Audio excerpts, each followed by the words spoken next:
It was on August 12, 2013, Shelley Bernstein was found dead in her Tumuning apartment.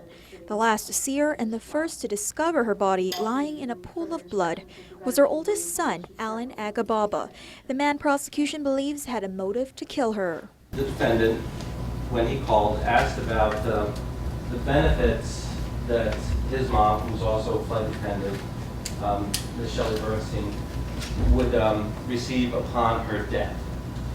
Now, I submit to you the evidence will show that this would not be unusual had the circumstances been different. But defense attorney Randy Cunliffe argues otherwise. You will hear that the police were suspicious of him because they didn't understand how he was reacting. They didn't think he was upset enough at his mother's death. They didn't think he reacted the way they thought he should react upon his mother's death. First to take the stand on the government's behalf were the first responders to the scene, including GPD officer Bert Carbolito, who testified that Agababa was quick to provide police with an alibi on his whereabouts the night of his mother's murder. Without me asking him, he pulled from his pockets a receipt from the mobile saying, look, I have my receipt. I was at the mobile buying cigarettes, look at the time.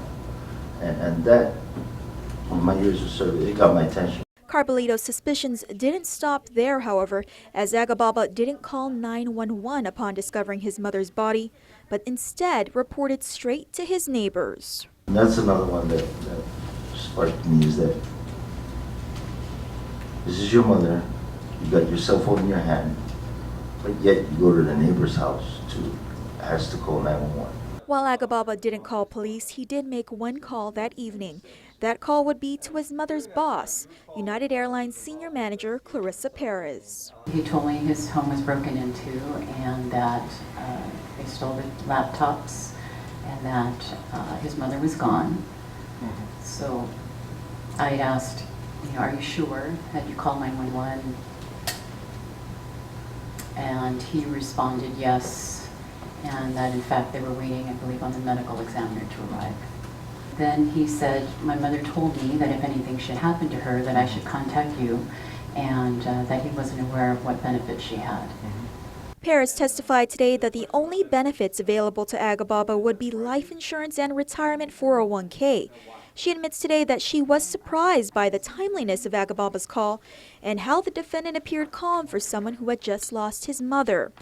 Perez also tells the court that in a subsequent conversation with Agababa, he requested for Bernstein's social security number so that he may avail her benefits.